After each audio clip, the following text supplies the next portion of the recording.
everybody. Welcome to the very first episode of The Warped Eye. Today, we'll be discussing about what would happen if you didn't have a spine, the history of the debate on evolution, productivity tips on note-taking methods, and finally, the very serious debate, which shall remain undisclosed until the time comes. So make sure you stay tuned until the end. Let's start off with discussing a rather silly question. It's not silly. It's literally a life or death question. Listen to me. Yes. What if you didn't have a spine?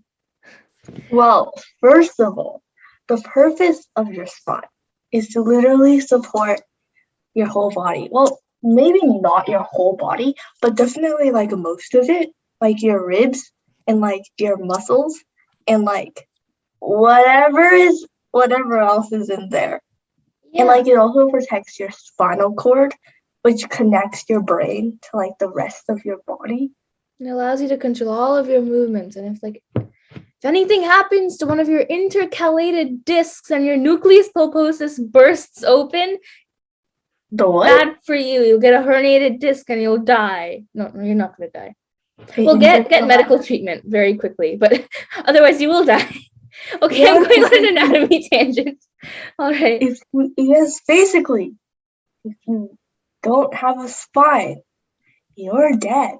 You are screwed from the very beginning. I don't even know, but you can't stand, you can't sit upright, you can't move anything. It ain't there. Just nothing. No spine, no you. Your vertebrae have those rib facets. People. Okay, your vertebrae have those rib facets, right? And they connect your ribs. So in your rib cage, your thoracic cage actually contains all of these vital organs, including your heart and your lungs. And if the ribs aren't connected to anything, then all of them will just be floating around in you. Like a fish? Wait, no, not fish have spines. Fish also have a thoracic cage, I think. Hold on. Let us look up the fish has a thoracic cage. Fish actually have two sets of ribs. So. What the? They're so bony. The heck? Yeah. But just for comparison, if you don't know, humans have 12 pairs of ribs. So, makes sense. 24. They're that's 2 dozen. Yeah. Whoa. 12 on the left, 12 on the right. Fish only have 2 on the left and 2 on the right. Wow. Wait. That's so odd. How do they have 24 if they only have 2 on the left and 2 on the right? No, I'm saying humans have 24. Fish have 2 pairs or 4 ribs. We have 12 pairs or 24 ribs. Oh, we have 24. Yeah. Oh, if you didn't have a spine, you also wouldn't be a vertebrate. Messed up, the whole scientific classification system. Oh wow, that is. You would be a different species. We would. We really would. Honestly, that would be interesting. Well, that's another question for another time. But let's. Right. Yes. Okay. Anyway, this did bring back a lot of memories of learning anatomy and physiology, as you probably know from my vocabulary. And I am scarred for life from that. Actually, God, you should learn anatomy. Yes, seriously, it is super fun. Just 6 months of shoving bone knowledge down my non-existent throat is straight up traumatizing. So the bone knowledge became your spine. Yes. Just kidding. Anyways, that was a joke. We shall now get into the scientific debate that has plagued the world, particularly the United States, for 160 years. The debate of evolution. My particulars. Oh my gosh. Yes. Okay. So should we talk about the history first? Yeah, sure. We can talk about Charles Darwin first, just for fun. Okay. If people don't know, this should be a learning place for people. By the way, guys, we're biology nerds, so we know way too much about this. Of course, yes. If you shout out to fellow biology nerds out there, yeah. Hey, let's We have to get Charles. that shout out in. Pardon? We have to get that shout out in. We really do. Yes, okay.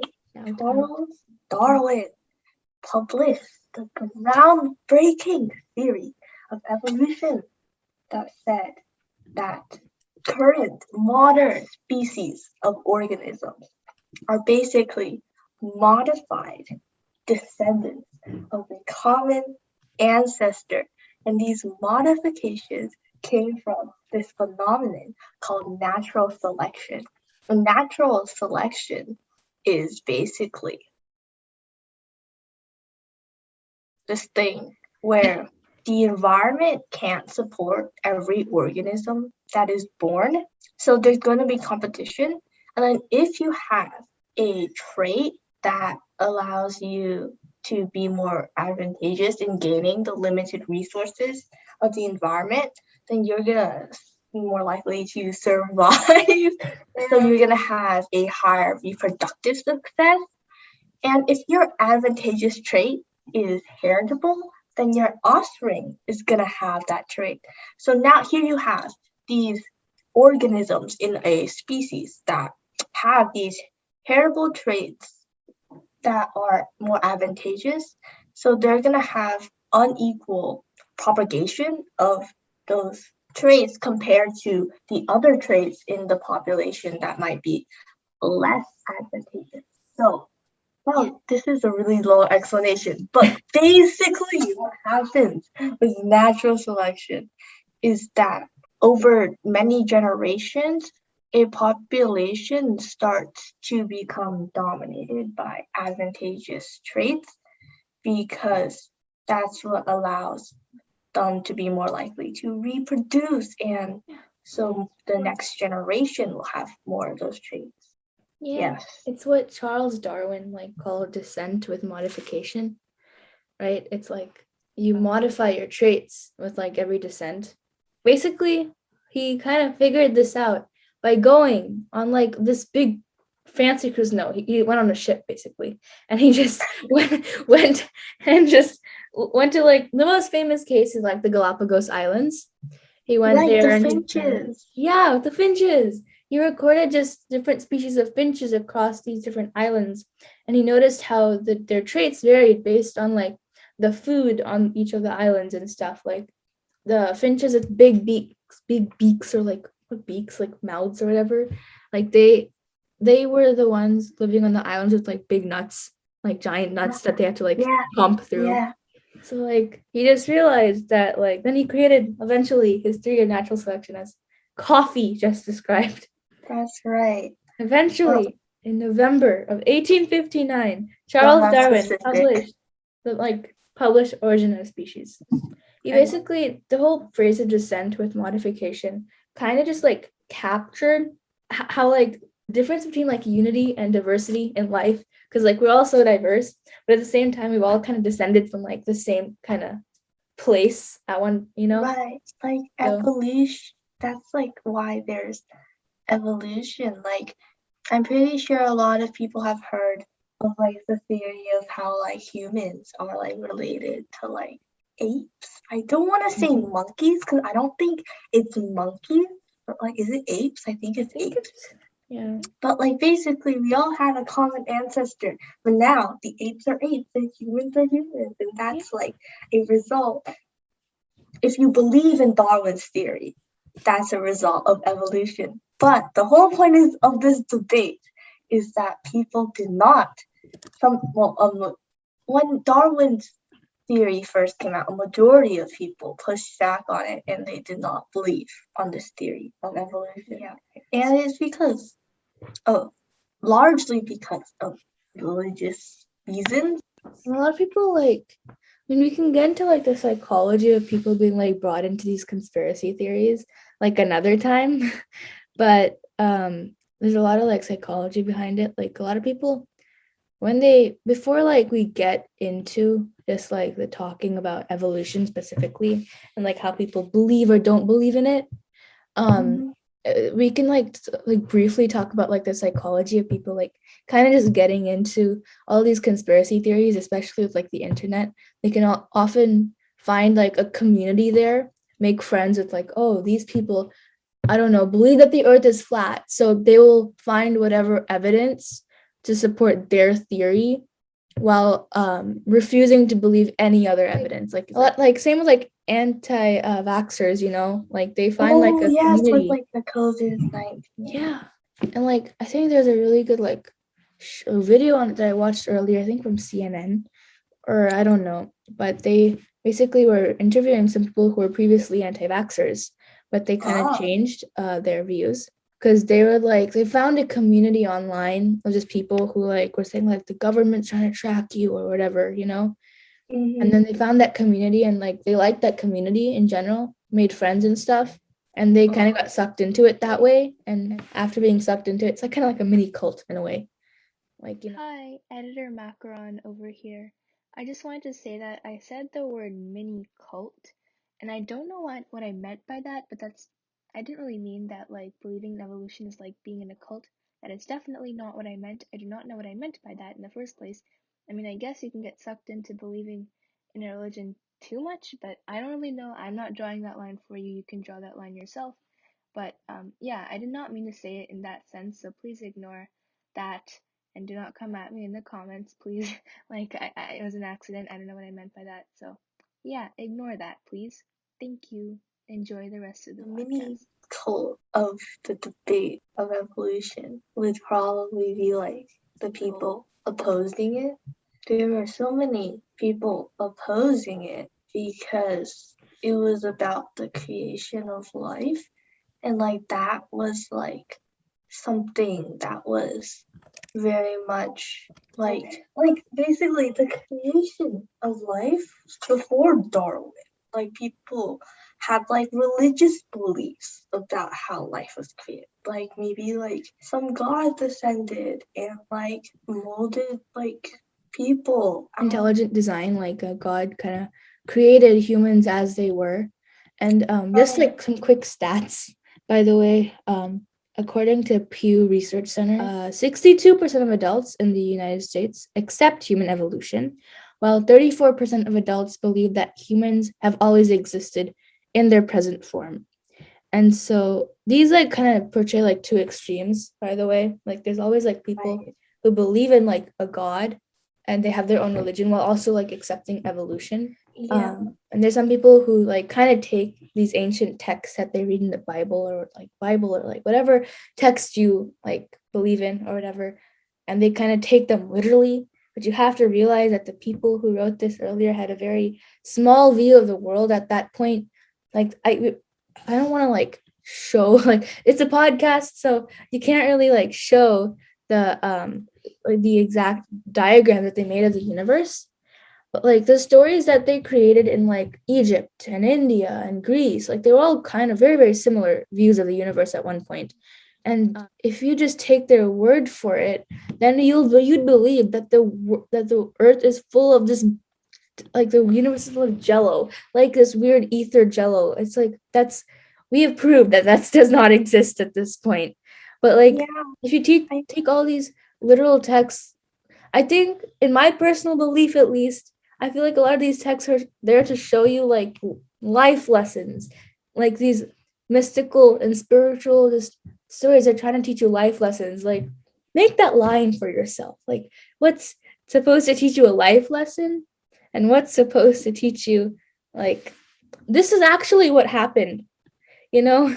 Yeah, I think the debate is this sort of like it sort of represents a wider like societal conflict between like us like at this point in the 21st century, like technology is so advanced, like modern progress is going at such a fast rate. We're discovering like new things all the time, but like there's also religious beliefs and other beliefs that like go back to like ancient times, and And like when these like modern progress and like ancient beliefs like come into conflict, that's when you get something like the debate of evolution. Like, do we progress society like as we are like right now, or do we hold ourselves to the standards of the past? Yeah, that's very like well said. Thank you. Yes, science is not something to be believed in. It's purposely made to be like based on facts, like actual facts. Factual, objective practice. Yeah. You You can know, technically believe in a god and still believe in evolution, and I think that's like a good transition into talking about like the false dichotomy between religion and science, because like evolution, yeah, right. For those of you who don't know, a false dichotomy is a type of logical fallacy where you oversimplify a question so that, and you only present like two very extreme options. Like, for example, the question was, can I eat ice cream tonight? And the answer, and if you were to employ a false dichotomy, you might say something like yes or no, but like there are many other responses that you can give, like maybe, like if you eat your dinner nicely, maybe you can have ice cream, or like if you do this, maybe you can have it. But like the flaw lies in the oversimplification, and like oftentimes the oversimplification is very deceiving, and it's not a correct representation of what your choices actually are. Yeah, and people have like always thought that there's like no in between like evolution and religion. Creationists believe that God created just humans and put them on Earth, but then there's evolution, like evolutionists. But then there's also evolutionary creationists that basically believe that God had intelligent design, like just like intelligent design is basically like the theory that God created humans and like kind of constructed the world in a way. But they also believe that like God constructed it through evolution.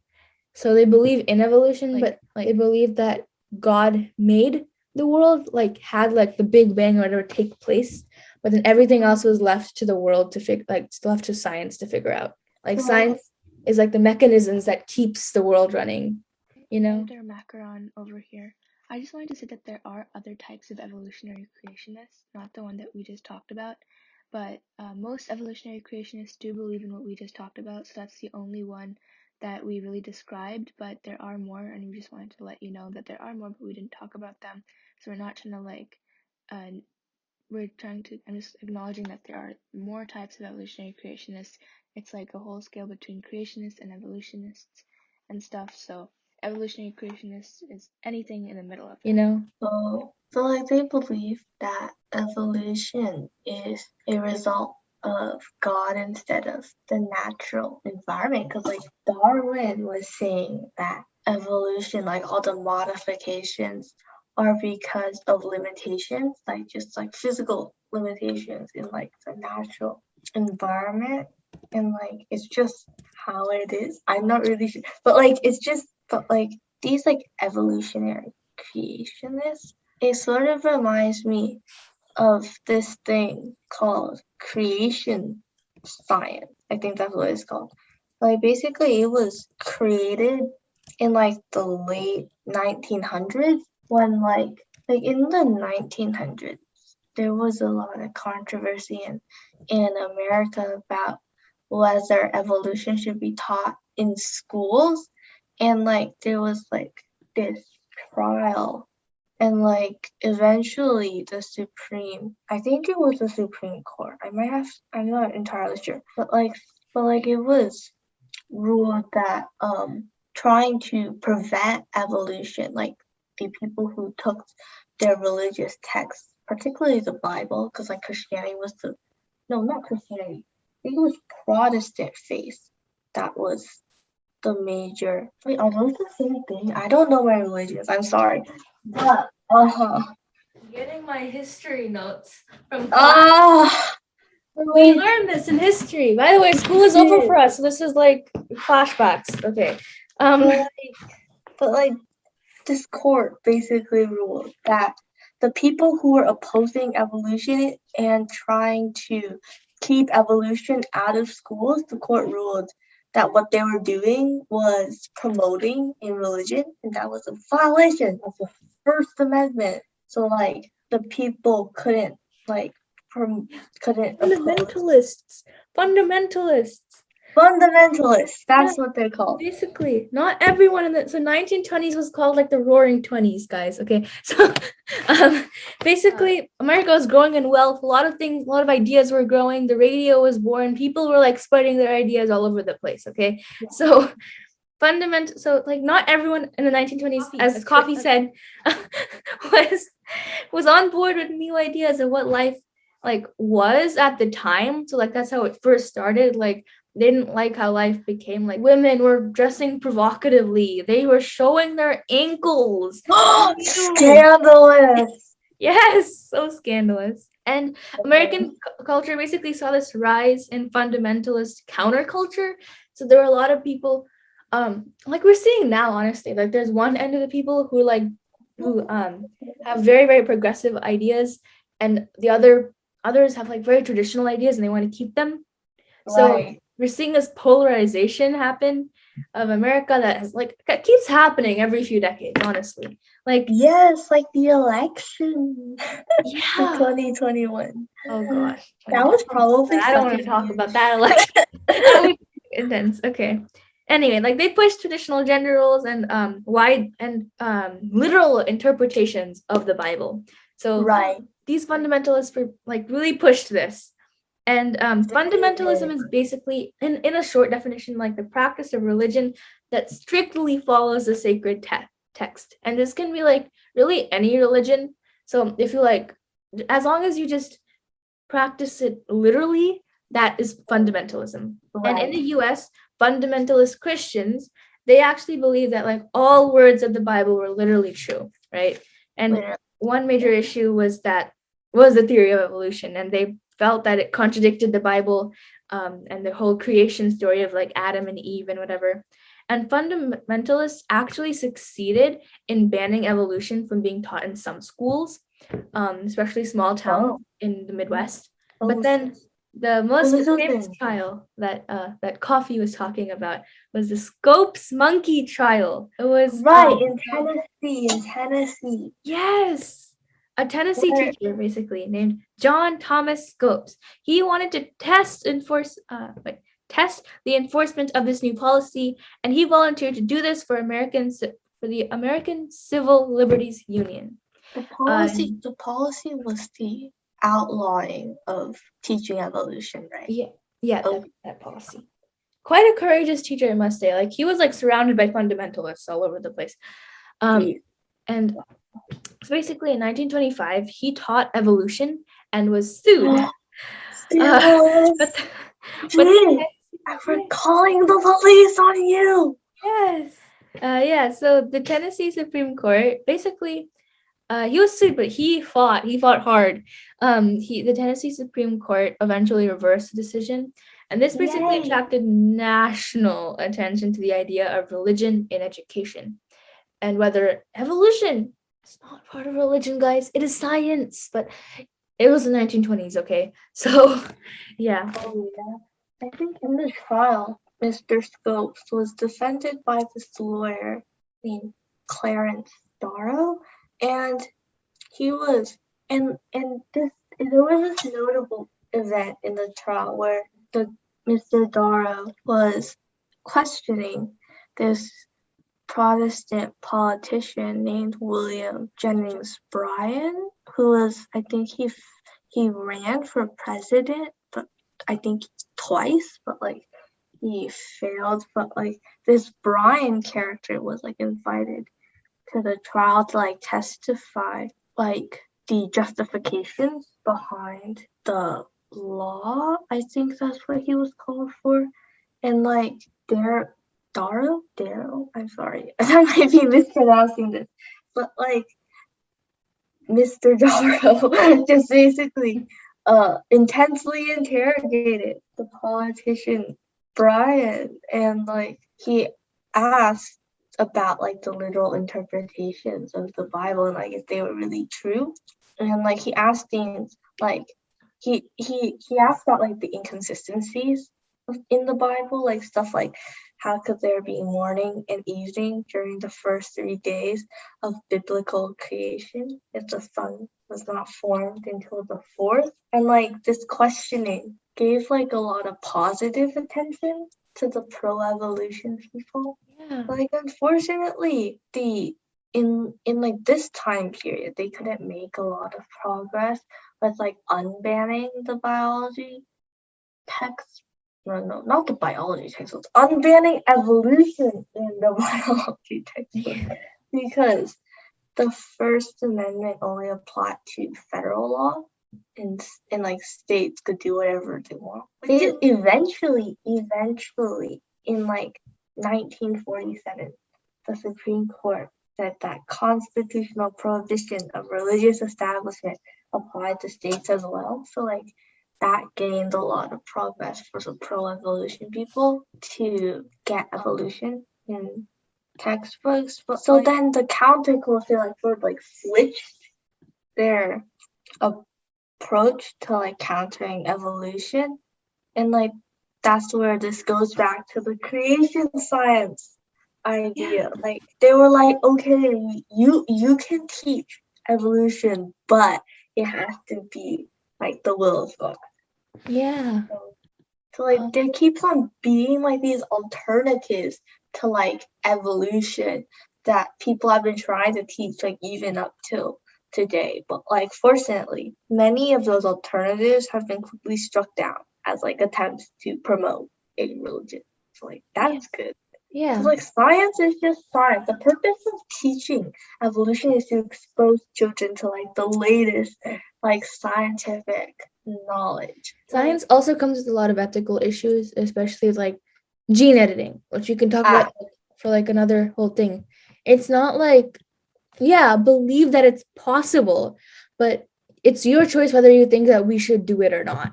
Like, exactly. Whether we should apply some scientific issues, scientific means and stuff, that is your choice. But believing that it is possible and that it is a very real thing, that is something that is it should not be debated. It's like proved by factual evidence over and over again. Darwin actually did believe in God in a way, I forgot exactly what he said, but he actually did. There we go. Okay, this is what Darwin said. My opinion is not worth more than that of any other man who has thought on such subjects. I thank you for your judgment and honor you for it, that theology and science should run its own course, and that in the present case, I am not responsible if their meeting should still be far off. Okay, so that's what he said. And he also says that he has never been an atheist. He does believe in God, parentheses, we don't really know if he believed in a creator, but he obviously believed in evolution. He created it. Of course. But so I think he was probably an evolutionary creationist. He believed in intelligent design, that we know. So he definitely believes in some sort of creator. He did not want to specify. He's like, my opinion matters no more than any others. So exactly. And if you put it that way, it kind of makes it seem like that this whole debate of evolution is just some over dramatic spectacle. Because like, oh my god, it's just one man's opinion, and we blew it up into something so big. Yeah, like evolution is science. It's science, guys. That's the basis. I think we got that now. Evolution is science. Now, on to one of our favorite segments, Productivity Corner. Yes, I'm so excited. Yes, today we'll be discussing the various note-taking methods and debating which is the best? More debate. Yes, debating is Okay. fun. Debating is fun. Okay, actual speech and debate is very stressful. I like just Oh, really? stuff. Yes. Oh, okay. Should we first talk about online versus handwritten notes? Yeah, that sounds like a good place to start. I mean, Right. online notes are very useful just for like efficiency, typing. And like if you use like an iPad Pro, you know, like it might Oh, whoa. it might be You're very good for like you because that. it saves paper, and you can like feel like you are writing on paper. And you Oh, have like yeah. a variety of colors and you can erase pens, you know, Wow. and you can import diagrams and annotate very quickly. So that's really nice. But hey, if you do not have $1,300 to spend on an iPad Pro right now, then maybe try handwritten notes. So We're not sponsored by iPad Pro, by we are the not way. sponsored by Apple right now. I mean, like we're big fans of StudyTube over here. So like literally everyone on StudyTube uses iPad Pro. I'm very jealous of them. My Like I want favorite. like it looks so much so it looks like a lot of fun to take notes on that, like import those diagrams and annotate. Because like Yeah. If you're taking notes in something like a Word document or Google Docs, if you live somewhere that supports Google more than Microsoft. yeah. Okay. Anyways, but like if you're like taking notes in like an online document, then it's rather hard. Yeah. I mean, like, it's good for like Import nice, like diagram. Cornell notes. Oh my God. Okay. Now that I brought that up, Cornell notes is good for some subjects. Okay. It's good for those subjects like history. It's good for like learning, I don't know, English. Very, very. But math, no. Science, no. Science need diagrams. Math, you need to practice problems. Cornell notes, people stop promoting Cornell notes. It's dumb. It's literally too common. I mean, it might work for you. I'm sorry, but like I think it only works for some subjects. Yeah, it's very restrictive. So like Yeah. it's like you have to follow all these rules. You have to follow the structure. And I feel like that if you're like taking notes in class, I feel like that might take away from you focusing in class. Cause like then you might be more concerned about like my notes have to have like 6.5-inch columns and then you're not like focusing on what the teacher is saying. That's my thing. Like I don't think I have like the for handwritten notes. Like it's not I see StudyTube and StudyGram notes. Like they're beautiful. Okay. They have these beautiful calligraphy headings and they have I all of know. these fancy stationery. And like I know that when I do grow up, I'm gonna have such a large I'm gonna spend my money on stationery. I know that I'm going to. But When you grow up. I will. When I grow up, I'm a 14-year-old, guys. I'm tiny. Okay. So Aw, small bean. Actually, I want to. yes, but I'm saying like it takes a lot of time too, especially if you don't have the best handwriting. Me. Okay. So it's very hard to just like take a lot of time to like spend on learning calligraphy and learning to like improve your handwriting and all that stuff. So and like I get so jealous of some people, their beautiful handwriting and notes. But yeah, Yeah. handwritten notes gives you so much more freedom.